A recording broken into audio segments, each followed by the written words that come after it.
In the early days of competitive League of Legends, the TSM CLG showdown was considered to be the greatest rivalry in esports. The feud dates back before the formation of the LCS, with CounterLogic Gaming and TSM fighting over everything from streaming deals to third-party tournaments. Back in my day, Bjergsen was still a youngin', playing in amateur tournaments in Denmark. It was Hotshot and Reginald who were running the show, talking smack every day.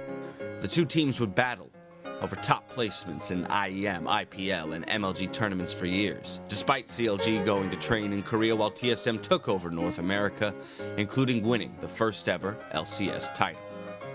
My fondest memory as a wee lad, going to MLG Anaheim with the squad.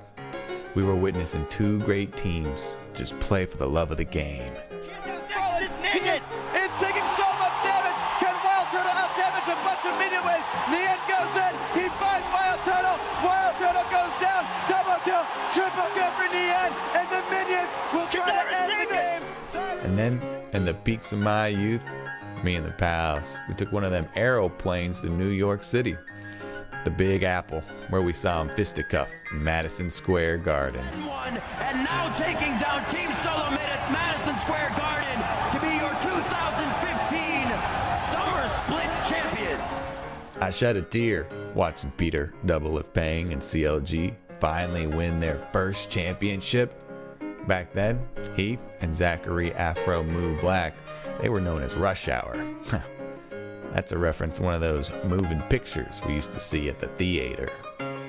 Ever since that 2015 championship, CLG has gone 8-29 against TSM. It hasn't been quite the same. Movies now stream to your TV. You got phones in your pocket. Kobe still doesn't have a cat, and CLG just hasn't won that many games in this rivalry. But one day, we hope that fire reignites with the same fury.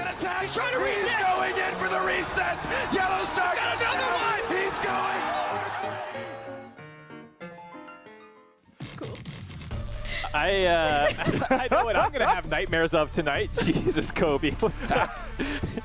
Also, I love how when Kobe gets older, apparently his lip disappears and he got a southern accent. So, I didn't know what you were saying half the time, Kobe, because I was so fixated on what you look like. It threw me off guard. Maybe I need to get some. What can I say? I'm not going to age well. I did not age Start well. the cream. Start the yeah, skincare dude, treatment, sunscreen, bro. Come on now. Yeah, poor cats, we need her. But welcome back, everybody, to TSM versus CLG, where these two very extended, long history orgs, as you just learned from Kobe himself, are clashing, trying their best to squeak away with a win before we call it a day here on Sunday for our week one, because it hasn't been the prettiest start. Looking a bit more like Kobe in that package. Yeah, it's been a struggle for both CLG and TSM. I think, seeing them with some losses early on in the split is not going to shock any people with the fact that these are new lineups and CLG is even still waiting on Broxa. But I think the way some of these games have gone is a little disconcerting. I mean, CLG having huge leads and kind of throwing them away in that last game, and TSM as well, just with aggression, but often very misdirected aggression, the dives not being coordinated, bad target selection, and all that does speak to the fact that this is a compressed season. And so, this is not just, oh, I ate a bagel on my first week. It's like, well, you're playing 3 games, and there's only, 5 more weeks to go from here. So the amount of time that you have in practice to fix those problems is a lot shorter. Especially when trying to find where those win conditions are going to come from moving forward, because it's not like things have been going very well in the top lane either. Kobe. Yeah, it has definitely not been going great in the top lane for either of them. Finn and Huni, both a lot of individual mistakes in some of these plays. Here we see Huni committing the cardinal sin of taking Ignite top laner versus Blabber. And both of them are going to have a big pain point as far as the champion select goes here for picks and bans as well. So we're going to have to see what this battle looks like. When they were talking about them fighting in, the lock-in tournament, a lot of importance was put on things like Gragas or whatever Huni could feel like he can have a safe lane on. We know that we're still waiting on Broxa coming over for the side of CLG. But on the side of TSM, Primal, it feels like fans have definitely been fixated on certain parts when it comes to the lack of success. Yeah, so I've seen a little bit of discussion about the draft. And look, the draft isn't perfect, but there's way bigger issues in the draft right now. TSM right now is literally the worst early game team in the league, statistically speaking. They are at negative 2,000, right, at 10 minutes. And that just goes to show, like, yeah, okay, we have great shot calling from behind. I think that's what's been able to pick up wins on Sword Art Engages and, you know, a lot of the team cohesion that he was purchased for. But this team is not able to create advantages consistently in any lane. And I don't think that's a draft issue. It's kind of just a performance issue. So, you know, this is kind of something that I would start to panic about if I'm a TSM fan, and I'm not really sure how they got out of this hole. Well, the great thing about the way things are structured now is we do get to see 3 different iterations, chances to grab that W. Let's go ahead and hand it over to Captain Flowers and to Zale for the call. Thank you very much, Latigress. We are back, and it's time for that old classic matchup that they've been talking about. It's TSM, it's CLG, and both of them are currently without a win. And you know what that means, Isaac? That means only one of them gets to walk away from week 1 without a big old 0 there in the wins department. I thought you were going to say, you know what that means? Somebody's got to win. Well, technically, that is also correct. Someone must end their loss streak here today. It is the rules of the game. Yep. I'm pretty excited for this. Both teams, I think, are going to be hungry for a win. They don't want to be ending 0-3. TSM especially, there's a lot of high expectations for this roster, right? They have less excuses here, to be honest, than CLG. CLG still doesn't even have Broxa. They don't even have their intended starting roster. He's still stuck in Visa Geddon. So TSM here over on the other side, a lot of people had as a top 3, top 4 team. And this start has been very disheartening, both for the fans and I'm sure for the players as well. It's just not what they were expecting. Even in lock-in, they turned in a better performance than that for sure. So we'll see if they can bounce back here and give us something a little bit more than what they've shown us in these first 2 days.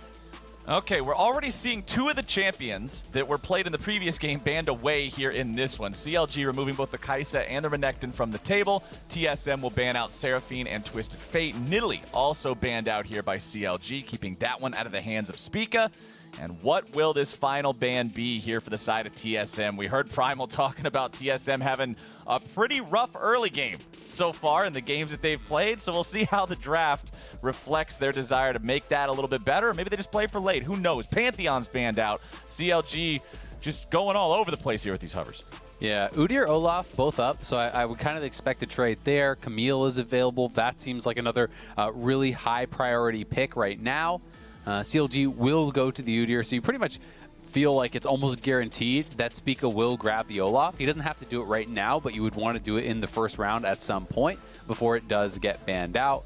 Oftentimes that will be the 3rd pick unless they're trying to actually hide something over on the red side. But I really just want to see, higher level of coordination from TSM. We know that they have some strong individual players. We know that they have really had players that have stood out at different points in their career, but they've got to bring it together as a squad. They've got to look coordinated. That is step number 1, because League of Legends, especially today, is such a team game.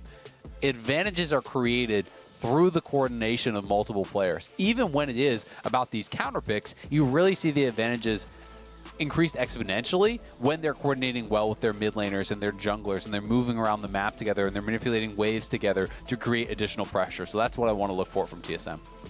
Okay, we get to see the Olaf locked in instantly. They are not waiting for that one for the 3rd pick. They're saying, all right, even though you got jungle, we're just going to get our jungler here. We'd rather see more of your draft before committing to other stuff. And we will see the Azir instantly picked up for Power of Evil as well. It's a very Power of Evil-esque pick. You do really associate this guy with the control mages, with the scaling picks. He is very, very good at them, has been very good on them for a really long time. CLG will grab Camille for themselves, which does open up the opportunity for TSM to answer with something like the Jax. I do think that would be a strong answer. We've seen that be very effective in a lot of games already here in the LCS. Huni likes to play carries. I think it could make sense. There are also other answers, of course, you could go towards, but I would be happy to see Huni pick for a winning matchup, look to try to win that 1v1, because so far he has been having a bit of a rough go of things.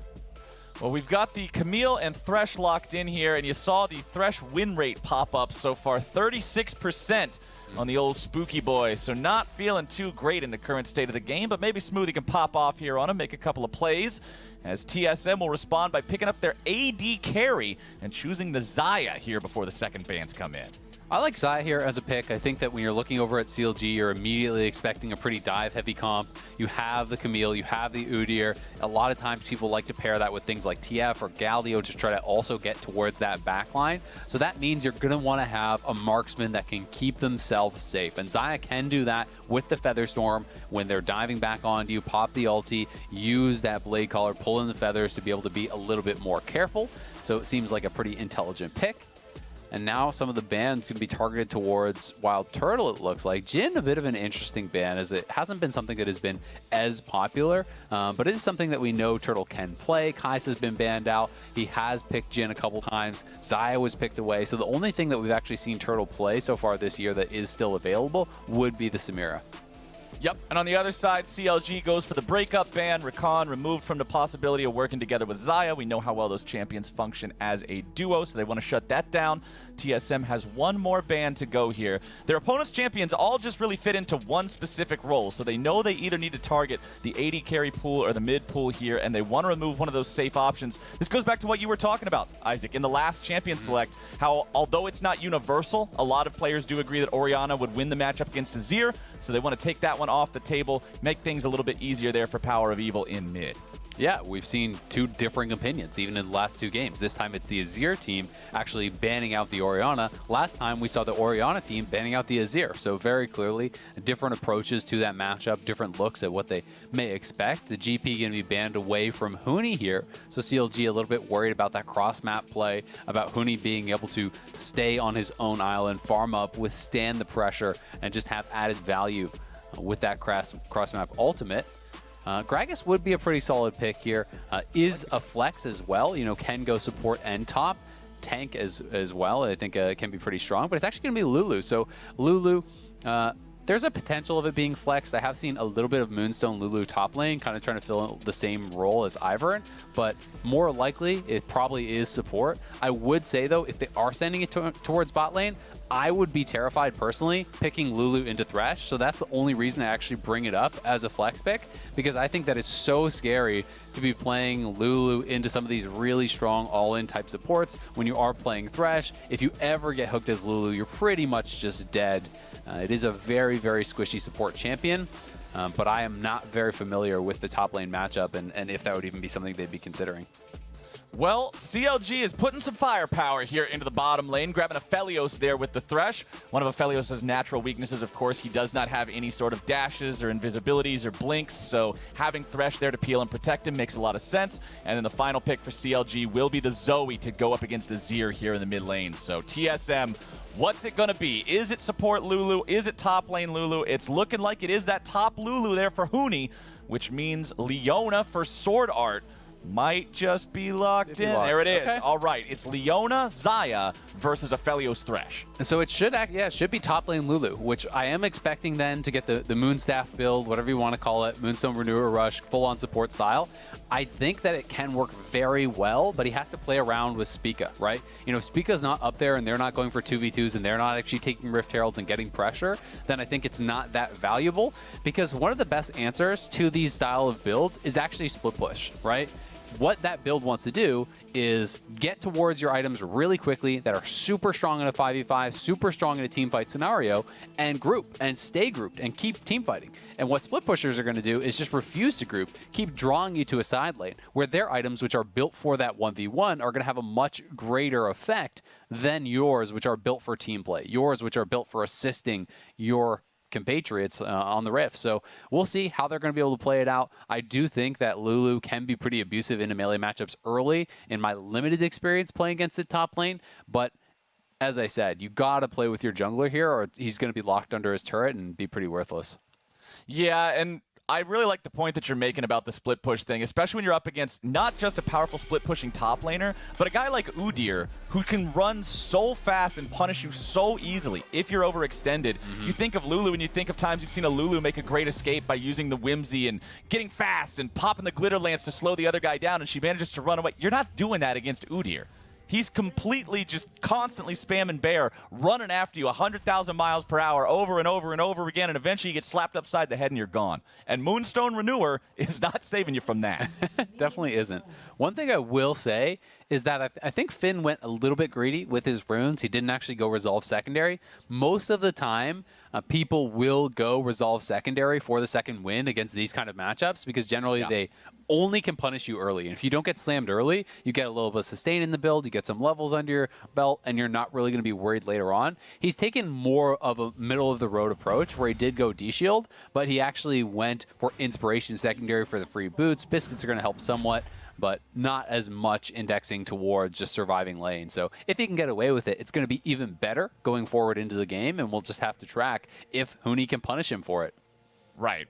And Finn does have the flash, no Ignite this time. There's a lot of, every time TP Ignite Camille loses, there's a lot of criticism from the community about why the hell are you doing this on Camille, just take flash. Well, Finn's taking the flash here this time, not doing that extra risky Ignite style behavior. Also going up against Huni, so not exactly going to worry about needing to have extra 1v1 power against something like a Lulu. It doesn't make you feel like you're under super threat in the 1v1, except for just poking you out nice and early, as you were already alluding to. But checking across the board for everything else, Power of Evil going for the Electrocute on Azir in the mid lane, so none of the attack speed-based stuff with lethal tempo. Sometimes you'll see Comet as another option as well. I feel like Electrocute's more rare here. It is. It's definitely more rare. And I think really they all kind of do a similar thing. It's just about what kind of trading patterns you're expecting, as sort of taking a bit of a rough trade, but he does kill off the ward, which is important. You know, if you think you're going to take really quick trades, like only one hit, Comet makes more sense, right? Because then it's just Q poke and the Comet lands. If you think you're going to be taking a little bit more of like that middle ground as far as trading, where it's a couple hits and you can proc the Electrocute, that becomes superior. And then if you think you're not interacting at all, or you can really get long extended trades, Lethal Tempo really kind of edges it out. So I think they're all viable. It really just depends on what you're expecting from that lane and how it's going to look. And I'd also be remiss to say, because it is Huni, it might not be Moonstone Renewer, right? Like, this could theoretically just be AP Lulu, and he actually just tries to play AP Lulu and slam Finn and then, you know, team fight anyway. Because it's not as though a standard AP Lulu isn't a good team fighter and supportive champion anyway. He doesn't have to go Moonstone. I just kind of default to thinking that is going to be the build because it is so popular these days. And a lot of players are really just trying to figure out, all right, well, how do I just get this into my build? What champion can I play where I can build this combo? Because people feel like it is that strong that it's worth justifying on pretty much everything. But Moonstone does not come to mind when you think Huni, right? When you think of this guy as a player and the things that he's popped off on, and Huni at his best, Moonstone Lulu just farming up 2 support items and following everybody around and going that tasted purple over and over again, spamming heals and shields on them. Do you think he yells doesn't that out? come to mind. But Finn's going in for a quick trade here in the top side. Quickly finds himself traded back on, though, as Huni utilizes the power of that ranged matchup. Now, Spica is up here in the top lane. Finn's down to 200 HP. They might go for a dive. Yeah, I think that Griffin needs to get up here ASAP. If you don't see your top laner this low and the wave getting actually pushed in, you are going to be in a risky spot. But Finn intelligently backing off, knowing that he is at a bit of a dangerous position here, is just going to TP right back in. And he TP's on the minion to try to hold the wave. And this will very likely force Huni now to also use his own TP, because Huni has no mana. He can't actually stay around, or he would be potentially in a lot of danger. So Huni will go back. He will have to TP back to actually try to reset the wave. So at the very least, Finn keeps things equal there. And we can see if it's going to be, you know, Bandle Glass Mirror right off the bat. It is not. So there is potential of a bit of a different build. The Ruby Crystal still smells like it's going to be building towards a support item, but it could be a bit of a different look with the tier here. I love the fact that you just used the verb smells, because in all the descriptions of analyzing builds early on, I can't remember a time when anyone else has ever said that, and now I'm just imagining what a ruby crystal would smell like if you could take a big ol' whiff of it. But apparently it smells like some top lane support itemization, my friends. Huni will continue having control over the lane no matter what he's building. It's just the nature of being a ranged champion versus a melee early on, and Finn will be left to farm up these minions as Huni wanders into the enemy jungle, pops popping off the Scryer's Bloom and setting down some wards to keep an eye on where Griffin's going to be farming and papping. And that's great because when you're playing these ranged matchups, the way that you create advantages is by putting the pressure on. And the way you put the pressure on is by pushing in generally and harassing them under the tower. But some nice pathing here from Griffin. He's actually behind Huni, and Huni could be just straight up dead. Maybe. Spica is in the area, but we'll see if he can actually get there in time as Griffin is now spotted. Okay, slow on to the enemy jungler. Huni staying alive for now, flashing away immediately. And yes, he will survive. Spica is close enough that Griffin and Finn do not want to overcommit for this one. But hey, you got the summoner spell. He had already used teleport, so now he's got to go back to base, and he's not feeling great about it. Thankfully for him, the wave is slow pushing towards him. Finn is going to try to shove as fast as he possibly can to get that wave reset. But Huni actually buys boots, will run straight back up, has the Whimsy, so he should be able to get there without losing much, honestly, because the cannon minion is actually full HP, and it's actually looking kind of close to even if it gets all the way to the tower, because that next minion wave did arrive, so Huni might not lose much. Ooh. Power of Evil goes for the ulti there, but RJS gets himself away with a flash on the Zoe, staying safe in this one. The mid lane very even between these two right now is Zale. Farm almost identical. It will favor RJS just ever so slightly after he picks up most of these minions, but the Drake is started up by TSM. Yes, they're down a couple of 100 gold across the map, but grabbing this nice and early is a great sign here for their early game. And I've got to say, RJS has done a pretty good job, right? You know, I don't think anyone was really expecting anything from him when we heard about this last-minute substitution, moving him up from Academy, taking Pobelter's spot on the roster. But, you know, he has made mistakes, to be clear, but he was 8-3 and 12 yesterday on the Orion, had some good moments. Even in his TF game, he did get ahead, and then certainly had some bloopers to put himself back behind. But I think he's been turning in a solid performance in what has been some tough matchups, and not really having a lot of expectations from him. Well, Spica will pass off this second blue buff over to Power of Evil. Make sure the Emperor of Shurima is ready to keep controlling that mid lane here moving forward. Power of Evil, of course, always one of those guys that you can expect to play the control mage and play it well. He is in his element on a pick like this. Fine being allowed to scale forward in the game and just take as much time as necessary. I do want to make sure we're keeping our eyes on the clock as we get closer and closer to 10 minutes. Because remember, Primal was talking about in the desk segment leading up to this game how TSM's bad early game has led them to these major gold deficits early on. And right now, yeah, they're 200 gold behind, but hey, 200 gold's 3 wards. That's not a huge deal, right? But if it continues to follow the trend of what we've seen from their first couple of games, well, that could be truly worrying here. A nice hook at max range there from Smoothie. The bot lane 2v2 going very well for CLG thus far. Lost and Sword Art really have been struggling as a duo. There was big expectations here when you get this huge world finalist import in the support role. But Lost is a very young player. He doesn't have that LCS experience. And Finn trying to turn around the trade here on Huni, but got to be careful about getting chased down at this point. That was a risky hook shot. Man. Finn down to 250 HP as the junglers are here in a 1v1 themselves. Spica and Griffin fighting over the red buff, as Griffin just goes over the wall and immediately starts up the Shelly. Let's see if Spica wants to come respond to this one. Yeah, they got their support nearby. With Sword Art roaming up here, that means Griffin cannot stick to this. Yeah, and I mean, Finn was basing with no teleport, so it doesn't exactly seem like the ideal time to try to go for the Rift Herald there. So Griffin intelligently will just give it up, as Smoothie has moved up here, but I think it's going to be too little too late. Very likely TSM should be able to take this unless CLG go immediately, as I'm expecting that Rift Herald is already pretty low. We can maybe get a peek at the health bar now. Actually a lot healthier than I expected it to be at this point, so may end up being a fight, but Huni is roaming down, and they do have this Lulu.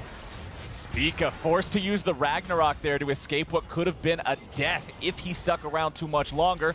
Griffin's just going to allow the patience to run out on Shelly, and that's a reset. TSM cannot get the objective.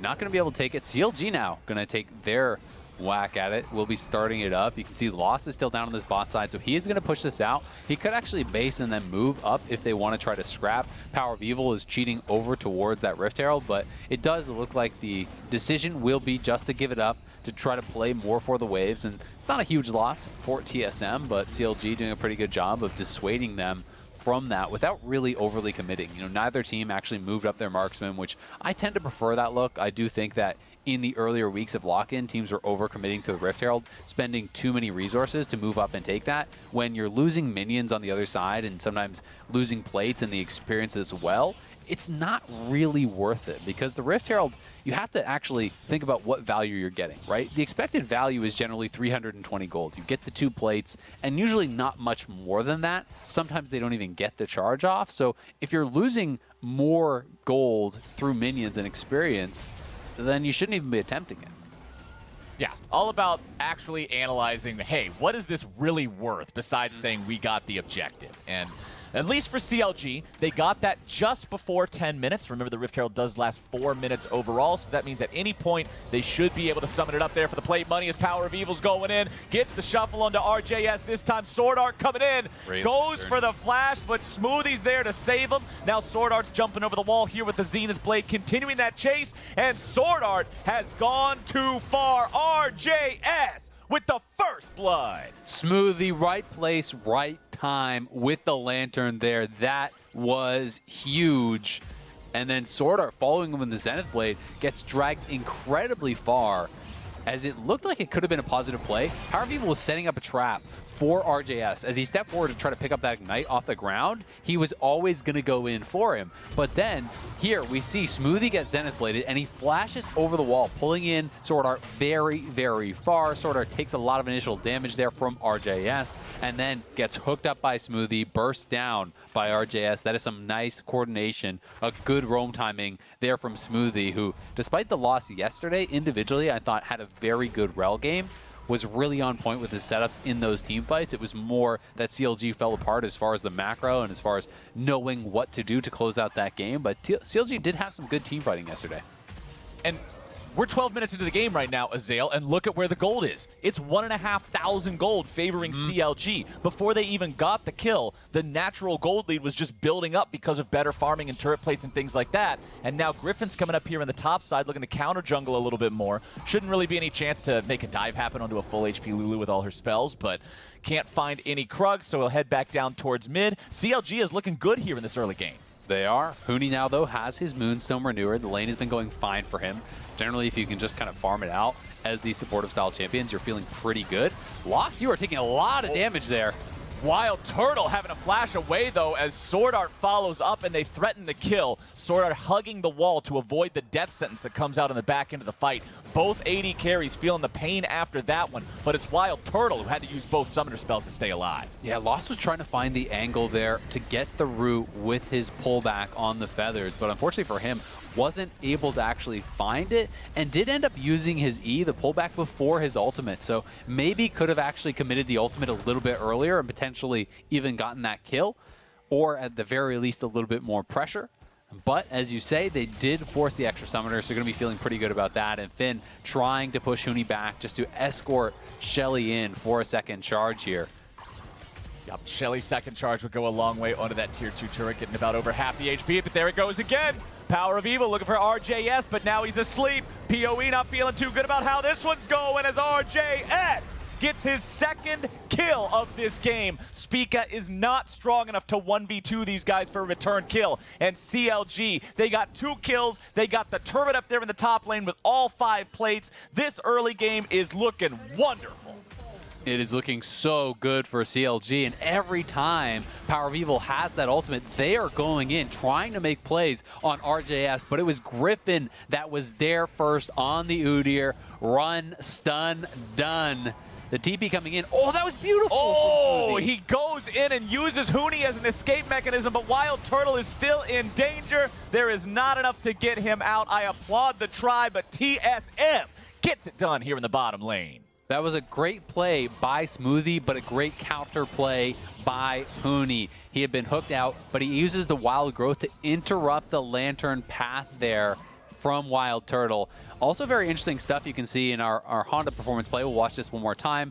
Smoothie spotting Huni, great timing on the hook, drops the Lantern, but then the Wild Growth prevents Turtle from getting all the way back, allows them to catch up, to lock him down and take him down. So nice TP play from TSM, but you like to see both sides of it playing well in that way.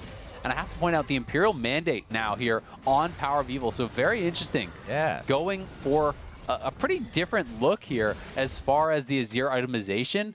I can't say I have really seen this build at all on Azir. People were experimenting with it quite a lot in some of the earlier days. You need to land a slow or an immobilize, right? So I assume he's going to go towards like a Rylai's or something like that to actually be applying those slows more consistently. Because right now, correct me if I'm wrong, but it should only be the ultimate that's actually really applying that, unless there's some interaction I'm actually missing. There's not one coming to my mind, but then again, Azir is not a Scorpion, so I won't pretend like I'm well versed in his mechanics. We could be missing something here, but I mean, in the early days of the preseason, I was seeing a lot of like Imperial Mandate, things like Lissandra, right? People experimenting with everything, just trying it out. Nami, it's incredibly good. People that have slows and CCs built into the kit that are very easy to apply. So I really can't say I've seen this on Azir at all. I'm not exactly sure if it is just more of like a scaling thing where you try to get the Rylai's later on and then use that to apply, as your spells would then apply the slow, which would imply the mandate. But it seems pretty atypical. You know, it's generally more of a supportive look. Some of the champions you see mandated on a lot in solo queue these days are things like Ashe, where they go for the tier mandate build. They spam out volley, which applies it. But you also need follow-up poke, right? Because if you don't have someone actually proccing the mandate, it's not doing anything for you. The initial hit isn't what is actually triggering the damage. It's the explosion from the poke from your teammates. So we'll have to actually track how this item does throughout the rest of the game.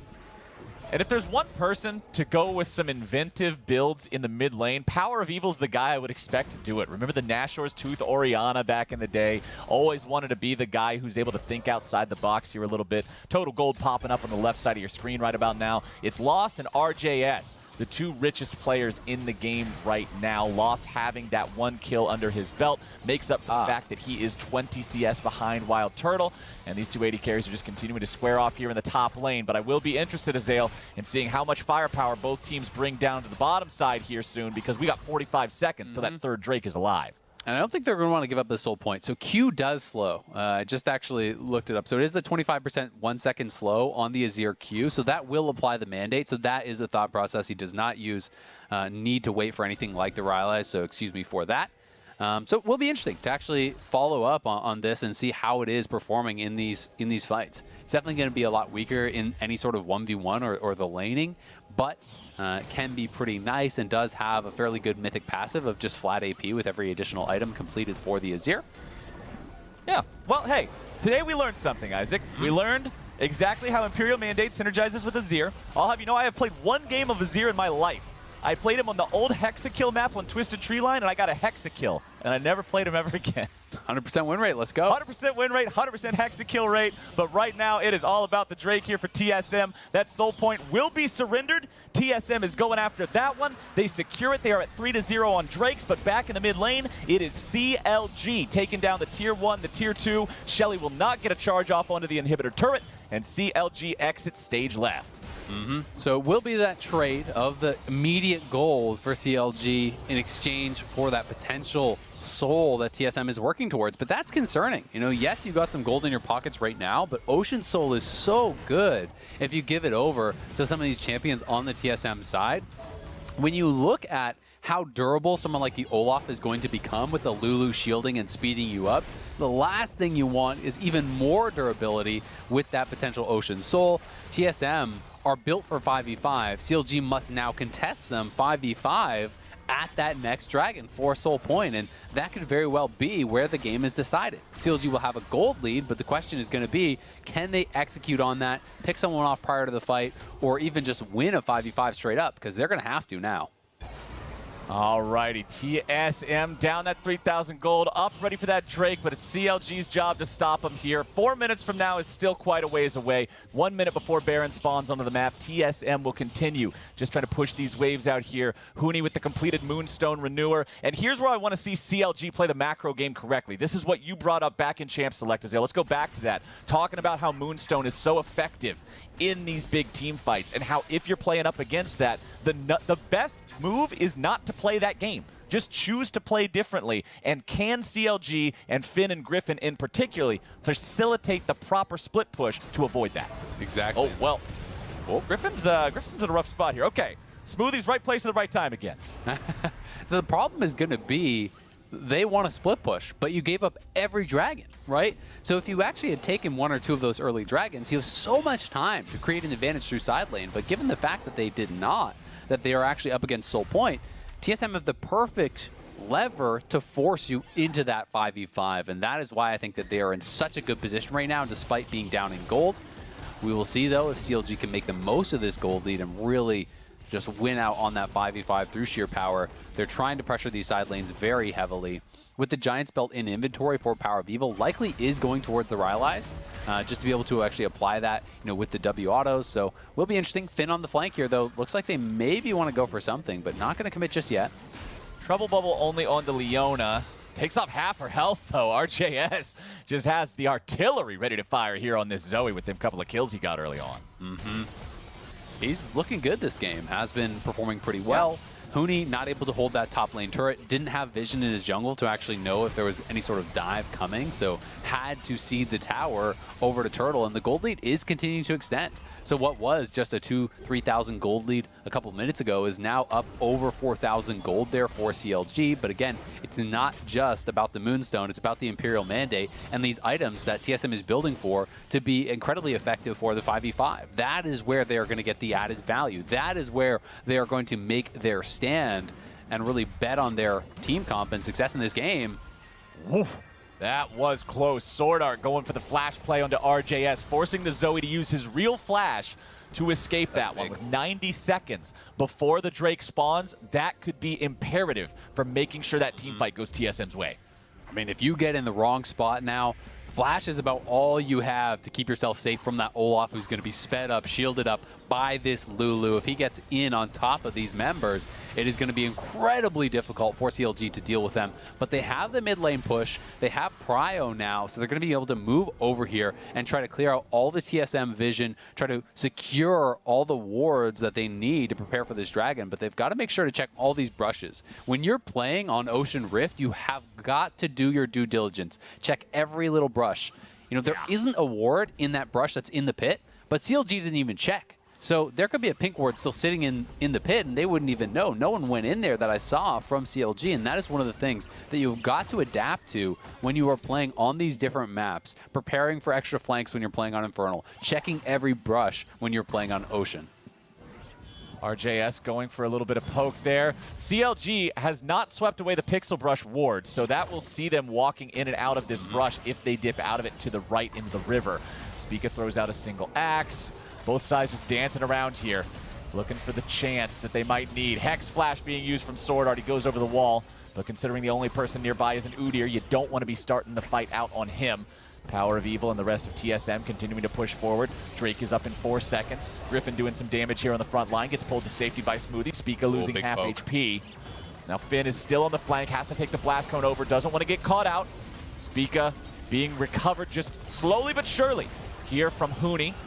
As the Leona ulti comes in, Turtle gets pulled to safety yet again. Smoothie doing some great work here in this game. Azale, over the wall goes Finn, there goes Power of Evil. Everything is just evaporating for TSM. The health bars disappear like a magic trick, and CLG will take the fight. CLG just absolutely outplaying TSM in that fight, landing so much Zoe poke, so much harassment as TSM tried to funnel in. And as they group up to retreat, Wild Turtle sees the angle for the big ultimate there. You can see them just poking away, Turtle landing with the sniper there.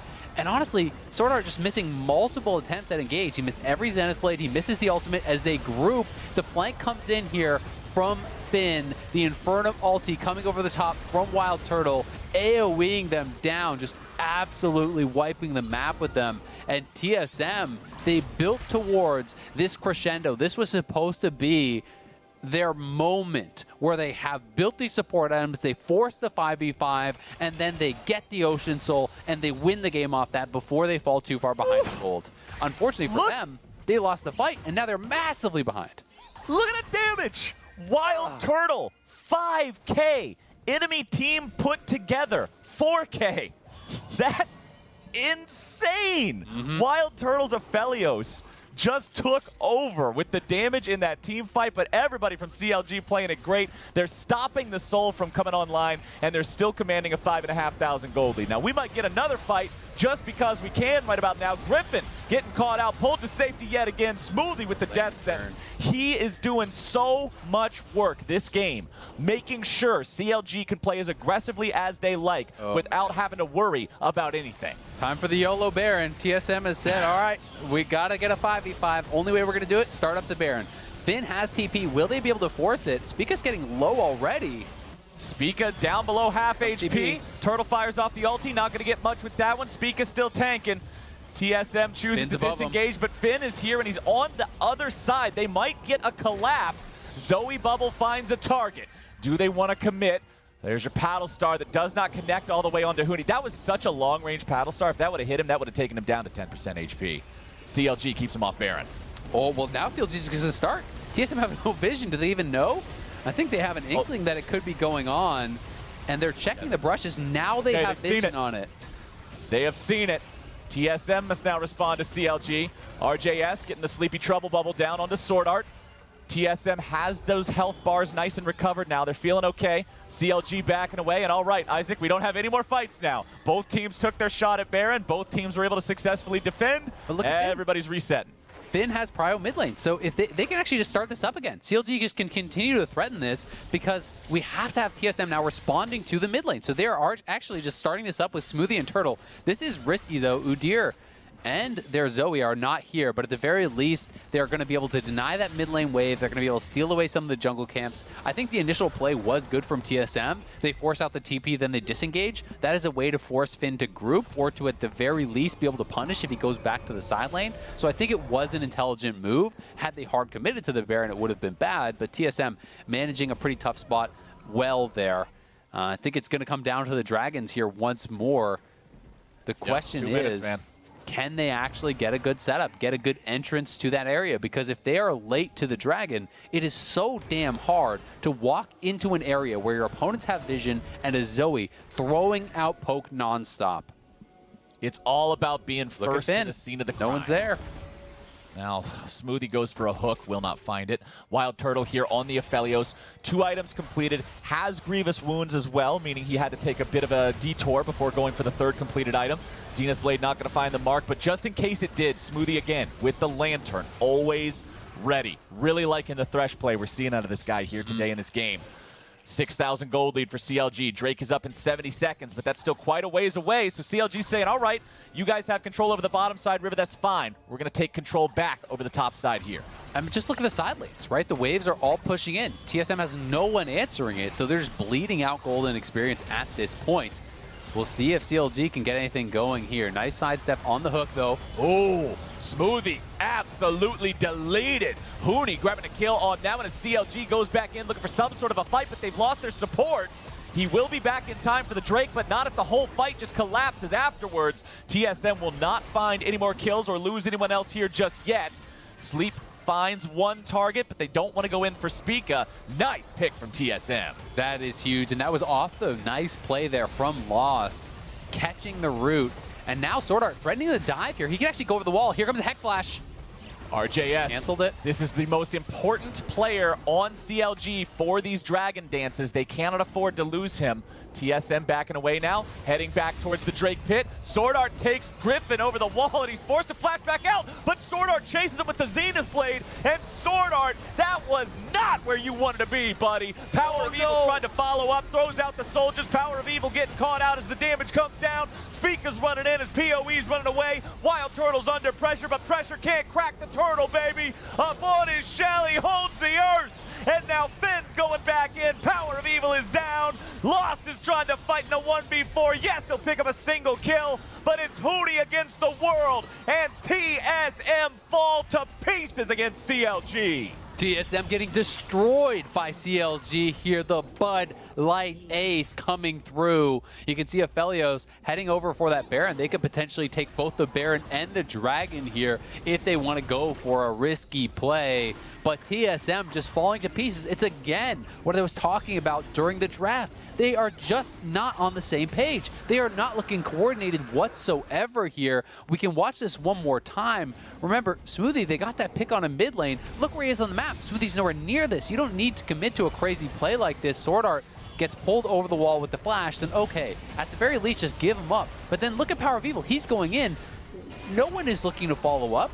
No one is flashing in with you. There's very split comms here, very clearly. And now that costs you your wild growth, your shield, everything out from Huni, while Spica is going in, and Power of Evil is retreating, and Lost is backing up. Right? They're just doing things not at the same time. And as a result, TSM is getting run over in these fights. CLG is looking like so much more of a cohesive unit. And TSM looks like a group of individuals.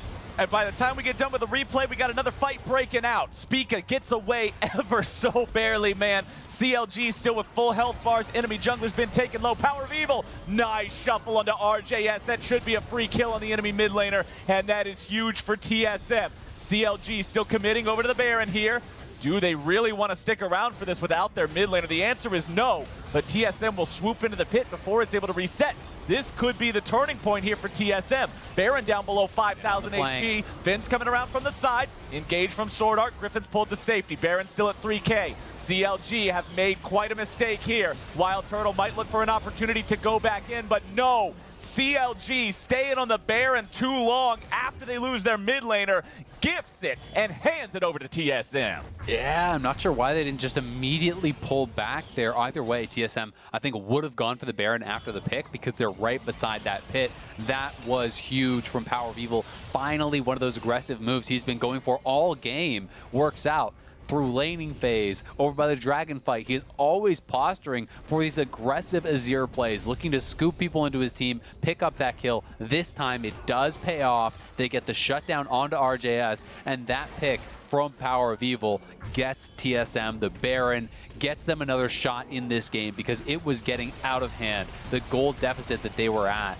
CLG, though, still in a pretty good spot. They're looking to play the side lane. No one is going to be answering Finn, so TSM will group 5, they will shove down mid, and they will try to force a response here from CLG. But CLG could just look to wave clear and try to trade inhibitors. Honestly, wouldn't mind that at all.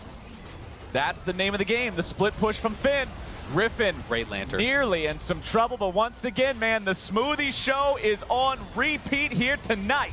Sword Art walks away with 15% HP remaining. Finn is still in the enemy base. Isaac, you know what's better than trading inhibitors? Getting one for free.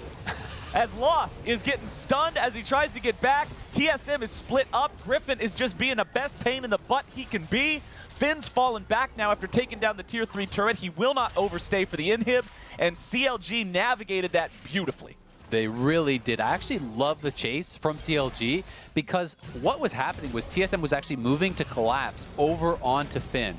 And the scuffle in the mid lane bought him time to actually back out and get out alive without even having to commit his teleport. Well, Huni went back to base, then immediately TP'd back to mid because he was worried about the fight breaking out. So now the inhibitor is exposed in the bot lane there for TSM.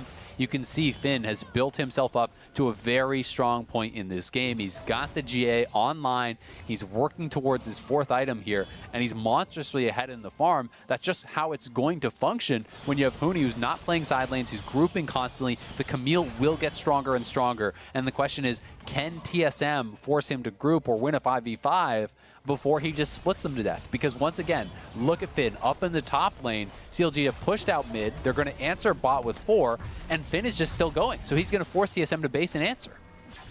Yeah, this is not a situation that feels fun to play against whatsoever. Finn doing a great job on this side lane duty. Wants to stick around long enough to grab the minions. He doesn't anyway. They just end up dying to minion aggro, and he backs out before TSM can punish much at all. Finn's CS compared to Huni's, you can see Finn with a plus 70.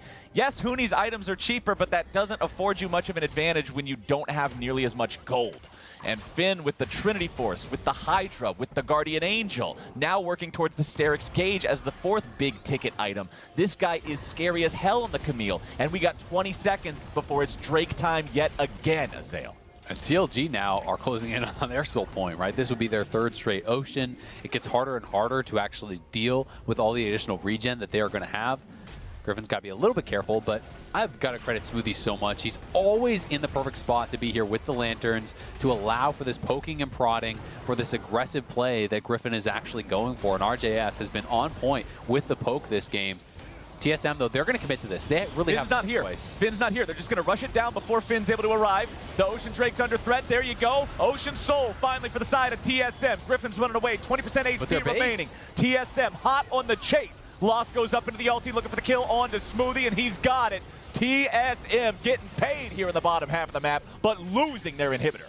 Yeah, they're going to lose that inhibitor. I don't know if this was worth it. If the call from CLG is that we can't win a 5v5, then I get it. But they had teleport. They could have actually contested and tried to prevent that soul, because now this is a win condition for TSM. They have gotten this really powerful permanent buff for themselves that may give them some hope. But it seems like CLG have decided, okay, we're not going to 5v5 again ever. We're actually just going to hard commit to the split push. And if that's your choice, then the Ocean Soul is less impactful, because they're always going to be playing to the side lanes, looking to poke and prod and always avoid that straight up 5v5. But TSM still going to be pretty happy, I think, with this trade overall. They just focus down the dragon. They smite it out. Griffin cannot get in range as he's being focused down by multiple members. And then Smoothie is just chased down here, lost with the aggressive play, getting on top of him, knocking down that support. We'll see what TSM can get done with this. The Baron's going to be up in a minute, and you can expect TSM to show up to that Baron ready to go to try to force Finn to group one more time. We'll see if he even wants to take the bait.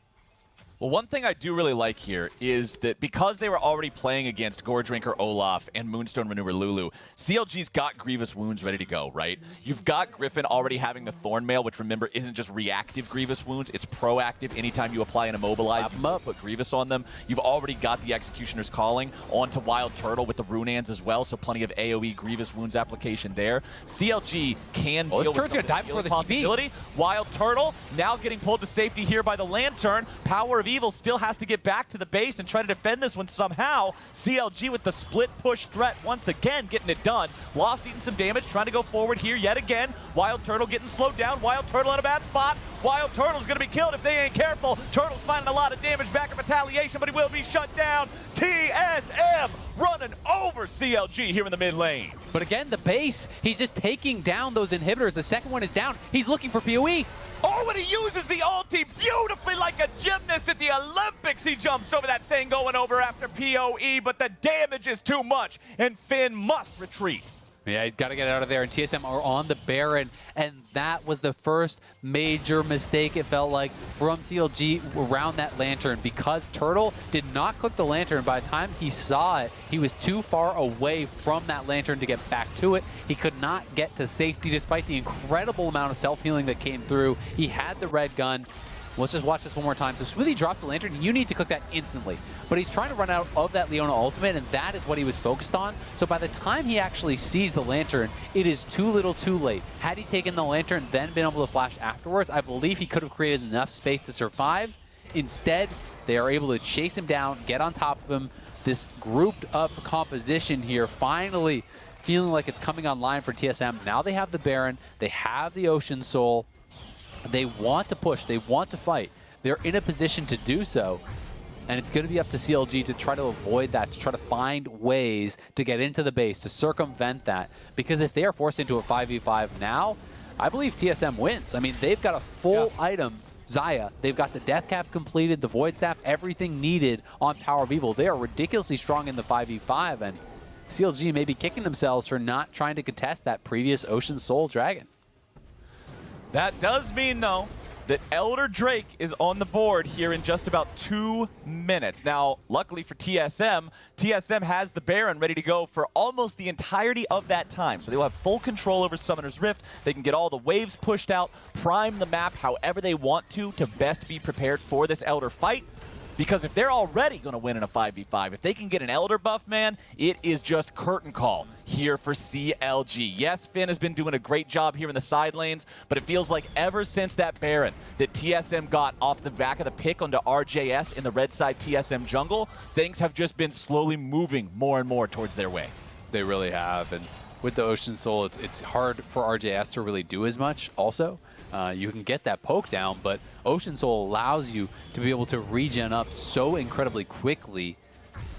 So if you don't really 100 to 0 someone, the poke doesn't really matter as much, right? And if you think back to those earlier Dragon fights that CLG was winning, it was largely due to a lot of poke landing before the initial fight, whittling down the health bars of TSM and then committing to the all-in, then committing to the flank and killing them off. But in this stage of the game, you just don't have that luxury, unfortunately, for CLG. CLG has got to figure out a way to navigate these fights, man. 45 seconds. Elder Drake is on the table. 2 inhibitors still dead in a TSM base, but the topside inhib is going to respawn here in 10 seconds. So you've got Finn still splitting. He's still got teleport ready to use. Now you cannot afford to play the will trade 1 inhib for Drake game with Elder. TSM will take that trade, I guarantee you. Yeah, the only way they can go for it is if you think you can end, right? If you think you have an angle to end the game, if the Baron buff expires and TSM are stuck without being able to recall, that's when you can try to go for that sort of play. And Finn is in the base. They are getting recalls now just before the Baron expires. They aren't able to stop that, but he takes the inhibitor. We'll see if he wants to stay around, because if they now all move towards that Elder, with a wave coming in, Finn could potentially end. So TSM have got to split, and if they're not having their 5 members together, their composition becomes much weaker here. So they are TPing in, and now it's a 1v1 between Power of Evil and Finn in the base, and that may decide the game more than the 4v4 at Dragon. Well, the Elder Drake is up. Let's see how they fight for it. A TP's coming in. CLG's going for the game-ending play here. RJS has arrived. He misses the Paddle Star onto Power of Evil. The minions are gone. The Nexus turrets still stand. There are only 3 players from CLG still around the Elder Drake. Griffin's at half HP. He's trying to stay close enough as Spica goes into the Ragnarok here, chasing after him. Udyr is down, and TSM will claim the Elder Drake as a prize.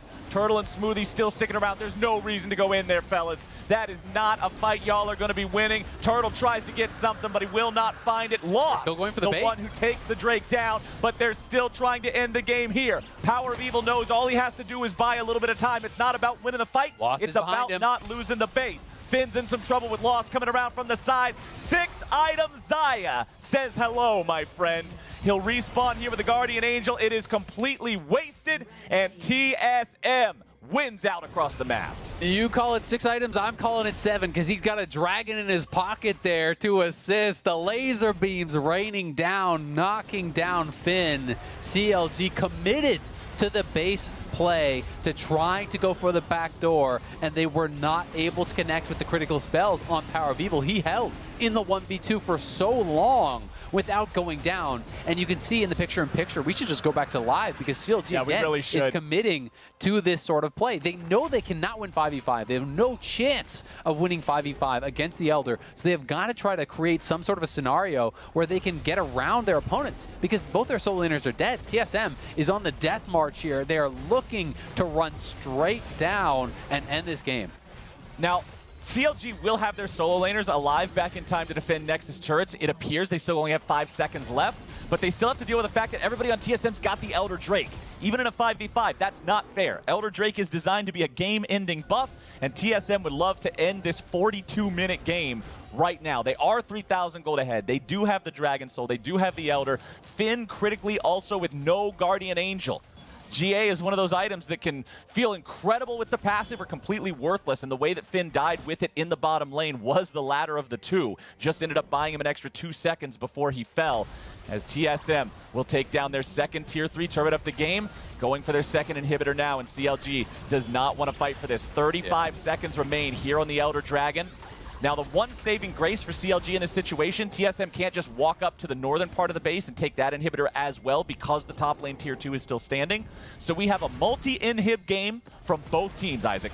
Exactly, and CLG now has effectively lasted through that Elder Dragon. They've got to give respect to the last couple seconds of it. TSM now moving up towards the Baron, seeing if they can get anything done with the waning seconds of this Elder Dragon. But Finn, you can see he's down in the bot lane. CLG has no intention of taking that 5v5. In goes the Leona. Not going to connect, though, again. Got an ulti, but hey, it doesn't really matter. You can see even though he took a little bit of damage, immediately got healed. This Zaya with 6 items, with the Moonstone Renewer Lulu, keeping him alive there from the top lane. So scary for CLG to have to deal with. Baron's already down below half HP. TSM's going for it. 4,000, 3,000, 2,000. Gone and slain by Lost. Griffin's not able to steal it away. CLG will lose another big objective. They will not get the inhibitor bottom lane as the trade. Ping's coming out from Power of Evil saying, hey, we got problems back in the base, but TSM gets the Baron. Yep, and getting that Baron is so big because when you pick up the Red Bull Baron buff, you can recall so quickly back to the base, respond to Finn, so Finn has no chance of looking for any sort of a 1v1, any sort of an outplay towards Power of Evil. He has completed his 6th item now, though.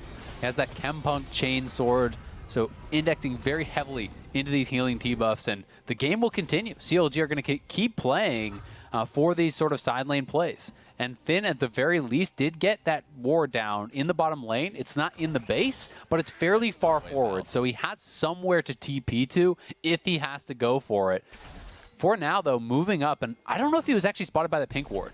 He may have been, and we'll see what TSM's answer is going to be. I think they may just make the call to go for the march here, right down mid, try to finish out the game. Power of Evil's going back. Okay. Power of Evil is going back to defend against Finn's split push. Both of them are 6 items. He canceled the recall. Okay, Power of Evil continuing the push. Never mind. All right. CLG got a hold. Is this really going to be a base race? Is that how we're going to end this? 45 minutes in? We're base racing? Looks like it is. We see them all now. Finn's going.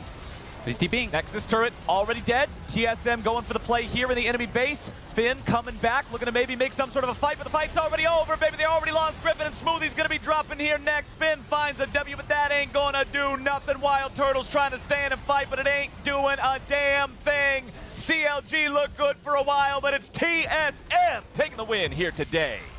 TSM finally getting that win, their first one of the spring split. They do pick it up. Relief more than celebration on the faces of the TSM squad here. They know they needed that win, but it was a tough one for them. CLG contested them the whole way through that game, and really it came down to, could CLG play the map well enough to find this opportunity to end the game, or could TSM force them to actually answer them at the objectives? And I do think, CLG are going to be looking back and wishing maybe they had gone for an earlier dragon to delay the potential soul, or even challenged at that 4th soul. Like when they went for the Ocean Soul and they actually just gave it up and Finn was going for the base, maybe CLG could have fought there and had a chance to win before TSM had the Ocean Soul, but that really negated so much of what RJS was getting done in the earlier stages of the game. And again, CLG, turns in this performance where they're having a lot of good moments, but they don't have the macro play. They don't know how to actually close out these games. And TSM drafts a very simple composition: Lulu top, Olaf, group it up, buff up your members, and 5v5, and that's what they're able to get done.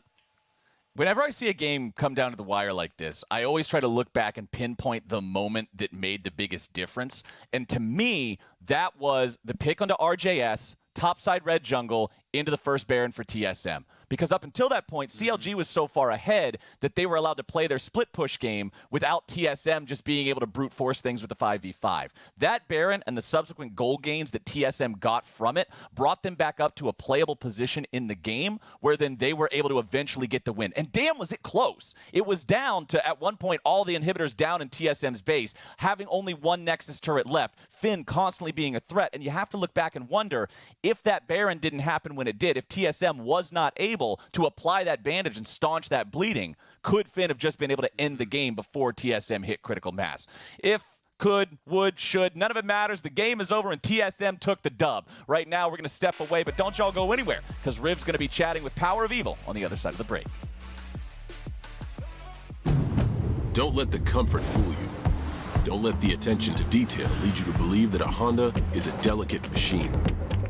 You'd be wrong. Underneath every surface that carries a Honda badge, there has always been the capacity to amaze. From the core of everything we have ever built, all the way to the top of where you want to go. Rise to the challenge with the rugged performance of the Honda Pilot, Passport, and Ridgeline.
Welcome back to the Verizon postgame interview. I am joined by TSM's Power of Evil after their victory over Counter Logic Gaming, the El Clasico.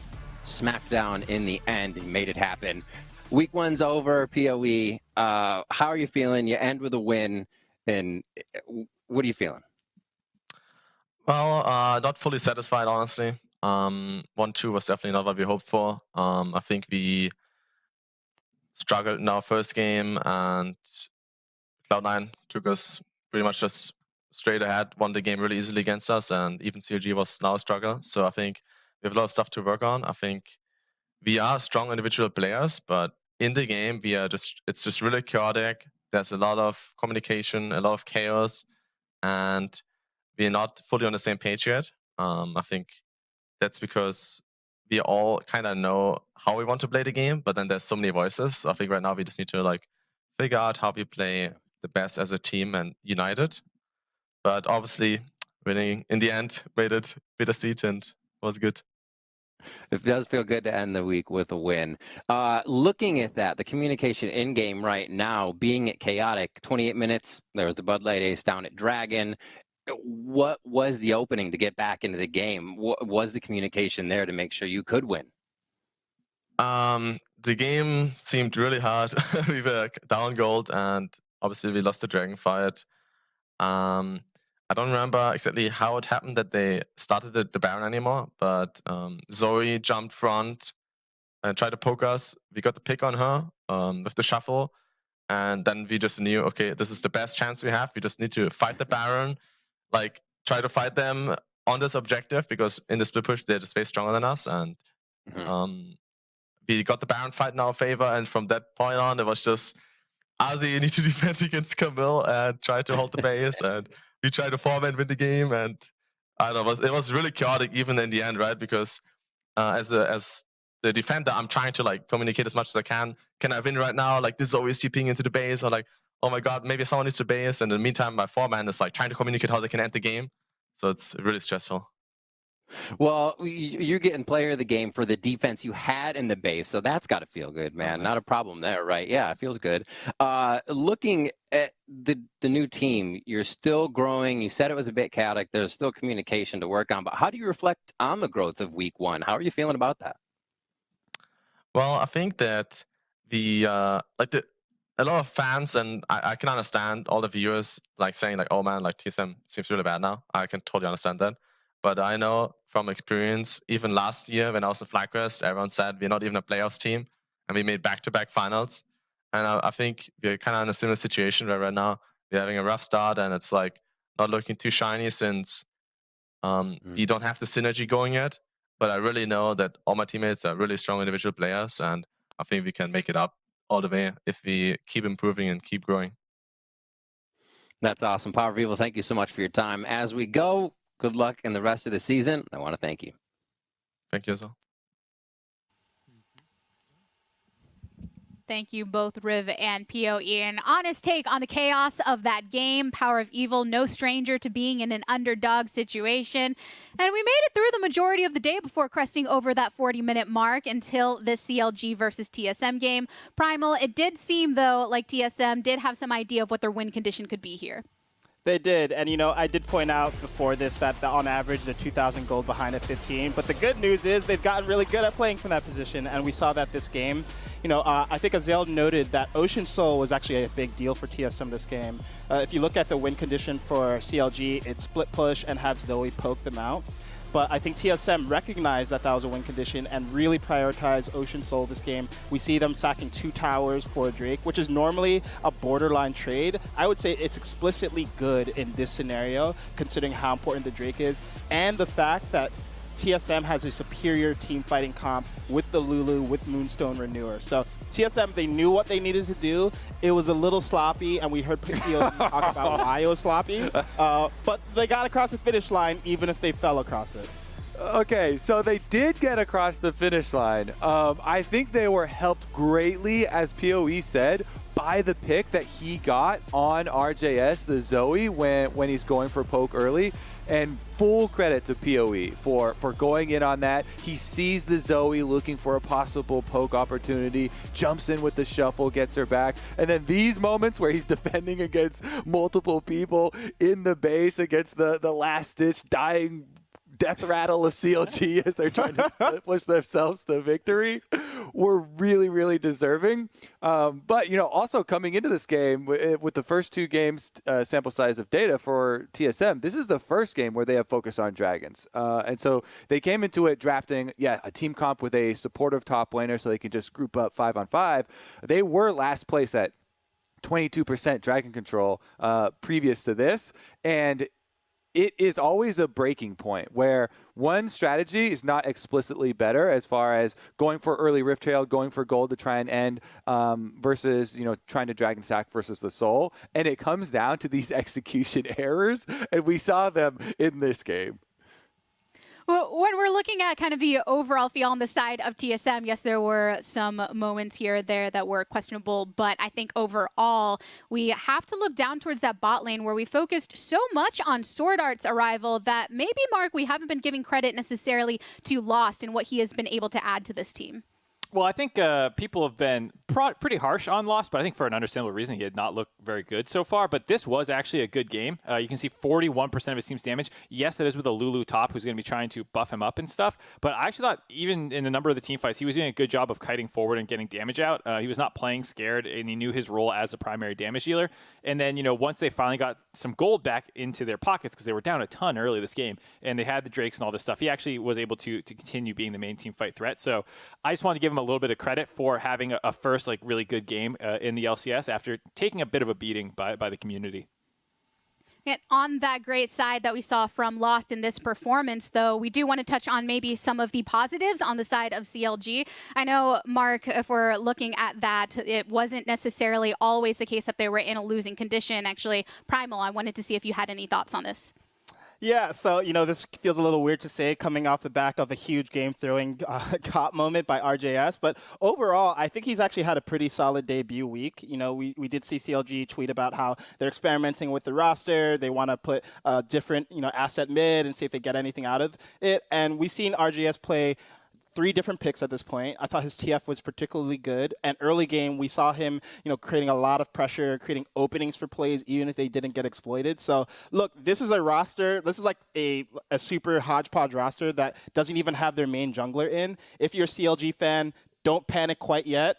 Panic if Roxa gets in and they still look like this, but that's not the case yet. I mean, if you're a CLG fan, I feel like they just don't panic anymore. They've gone through so many ups and downs of a roller coaster. Diamond hands. Yeah, I don't know about that. I just want to give them a little bit of credit here as well for at least having good early games. Yeah, a little bit of the early gold is also kind of blood money that is given, paid for by early dragons, where you're sacking a bunch of dragons, and those definitely come to bite you a little bit later. A couple of these games for CLG, for the fans out there holding out, you can take away those positives of what they're able to do and what will happen once their jungler comes to join them as well. We do have one more game to go for the day before we close out week number 1, and it'll be coming out right after this break. We're going into overdrive in this assist of the day presented by State Farm. Core JJ is at it again on Blitzcrank. In this assist, he nails 2 perfect pulls on priority targets to win Team Liquid the mid-game. The Baron. Now they're challenging Cloud9 to come face check them, and it's Core JJ. Wait, Core JJ with a knock-up and Perks! Chase these guys down. Santorin continuing trying to lead the way too. Udyr's going in. It's not just one pull, it's 2. Olaf's